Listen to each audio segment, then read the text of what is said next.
जय माता दी। हर हर महादेव। श्रावण के पवित्र महीने में महाकालेश्वर ज्योतिर्लिंग जो कि उज्जैन में स्थित है, आज मैं उसकी कथा आप सबके लिए लेकर आई हूँ। अगर आप सबको वीडियो पसंद आता तो वीडियो को एक लाइक शेयर करके चैनल को सब्सक्राइब करना ना भूलिए। बोलिए हर हर महादेव। शिव पुराण की कोटि रुद्र संहिता के 16वें अध्याय में तृतीय ज्योतिर्लिंग भगवान महाकाल के संबंध में सूची द्वारा जिस कथा को वर्णित किया है, जिसके अनुसार अवंती नगरी में एक वेद कर्मठ ब्राह्मण रहा करते थे। वे अपने घर में अग्नि की स्थापना कर प्रतिदिन अग्निहोत्र करते, वैदिक कर्मों के अनुष्ठान में कर्म लगे रहते। भगवान शंकर के परम भक्त वह ब्राह्मण प्रतिदिन पार्थिव लिंग का निर्माण कर शास्त्र विधि से उनकी पूजा करते, हमेशा उत्तम ज्ञान को प्राप्त करने में तत्पर रहते। ब्राह्मण देवता का नाम वेदप्रिय था। वेदप्रिय स्वयं ही शिव जी के अनन्य भक्त थे, जिसके संस्कार के फलस्वरूप उनके शिव पूजा परायण ही 4 पुत्र थे। वे तेजस्वी माता पिता के सद्गुणों के अनुरूप चारों पुत्रों के नाम देवप्रिय, प्रिय, मेधा, संस्कृत और सुब्रत थे। उन दिनों रत्नमाल पर्वत पर दूषण नाम वाले धर्म विरोधी एक असुर ने वेद धर्मात्माओं पर आक्रमण कर दिया। असुर को ब्रह्मा से अजेयता कर वर मिला। सबको सताने के बाद अंत में उस असुर ने भारी सेना लेकर उज्जैन के अवंती कि उस पवित्र और कर्मनिष्ठ ब्राह्मणों पर भी चढ़ाई कर दी। असुर की आज्ञा से 4 भयानक दैत्य चारों दिशाओं में प्रलय काल की आग के समान प्रकट हो गए। भयंकर उपद्रव से भी शिव जी पर विश्वास करने वाले ब्राह्मण बंधु भयभीत होने लगे। अवंती नगर के निवासी सभी ब्राह्मण जब उस संकट से घबराने लगे, तब उन चारों शिव भक्त भाइयों ने उन्हें आश्वासन देते हुए कहा, आप लोग भक्तों के हितकारी भगवान शिव पर भरोसा रखें। इसके बाद वे चारों ब्राह्मण बंधु शिव जी का पूजन कर उनके ही ध्यान में तल्लीन हो गए। सेना सहित दूषण ध्यान मग्न उन ब्राह्मणों के पास पहुंच गया। ब्राह्मणों को देखते ही ललकारते हुए बोला, इन्हें बांध कर मार डालो। वेद प्रिय के उन ब्राह्मण पुत्रों ने दैत्य के द्वारा कही बातों पर कान नहीं दिया और भगवान शिव के ध्यान में मग्न रहे। तो उस दैत्य ने यह समझ गए कि हमारे डांट डपट से कुछ परिणाम नहीं निकलने वाला, उन्होंने ब्राह्मणों को मार डालने का निश्चय किया। ज्यों उन सब भक्तों के प्राण लेने हेतु शस्त्र उठाया, उनके द्वारा पूजित उस पार्थिव लिंग की जगह गंभीर आवाज के साथ एक गड्ढा प्रकट हो गया। तत्काल उस गड्ढे से विकट और भयंकर रूपधारी भगवान शिव प्रकट हुए। दुष्टों का विनाश करने वाले सज्जन पुरुषों के कल्याणकर्ता के भगवान शिव ही महाकाल के रूप में इस पृथ्वी पर विख्यात हुए। उन्होंने दैत्यों से कहा, अरे दुष्टों, तुझ जैसा हत्यारों के लिए मैं महाकाल प्रकट हुआ हूँ।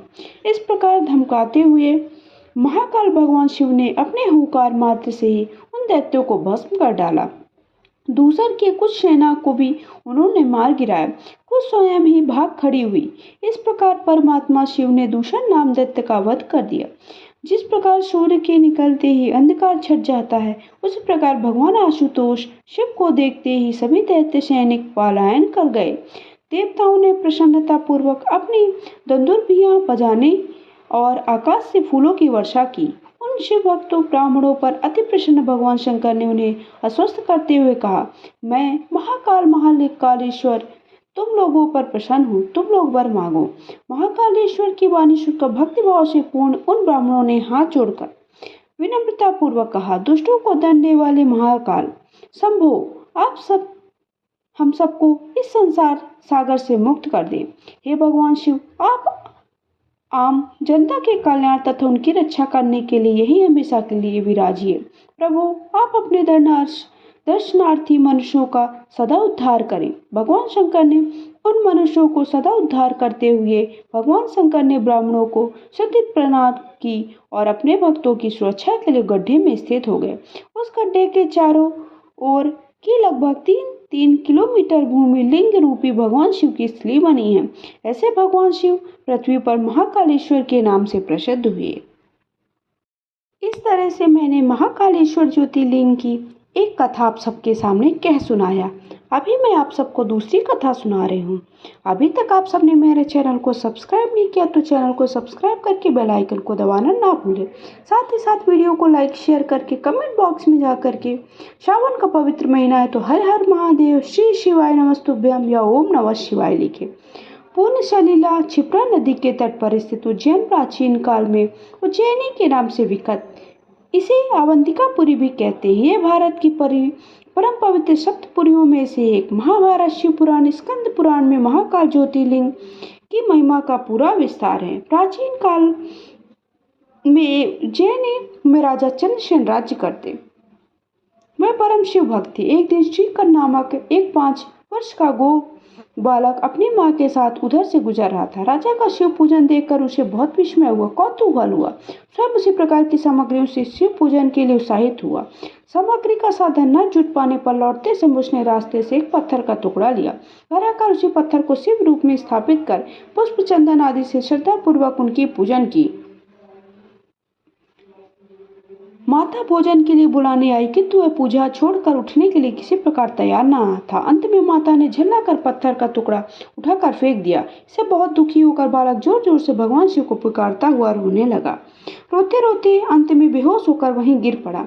बालक की अपने प्रति भक्ति और प्रेम देखकर भोलेनाथ भगवान शिव अत्यंत प्रसन्न हो गए। बालक ने जैसे ही होश में आकर अपने नेत्र खोले तो देखा कि उनके सामने बहुत ही भव्य, अति विशाल स्वर्ण और रत्नों से जड़ी हुई मंदिर खड़ा है। उस मंदिर के अंदर एक बहुत ही प्रकाशपूर्ण, भास्वर, तेजस्वी ज्योतिर्लिंग खड़ा है। बच्चा प्रसन्नता और आनंद से विभोर होकर भगवान शिव की स्तुति करने लगा। तो इस तरह से भगवान शिव की आप किसी भी मन, मतलब श्रद्धा आपके मन में होगी तो श्रद्धा मात्र से भगवान शिव बहुत ही जल्दी प्रसन्न होते हैं और आपकी समस्त मनोकामनाओं को पूर्ण करते हैं। उन्हें बस आप एक लोटा जल दे दीजिए। एक लोटा जल मात्र से वो बहुत ही जल्दी प्रसन्न होकर के आपकी समस्त इच्छाओं की पूर्ति करती हैं। तो वीडियो कैसा लगा जरूर बताइएगा।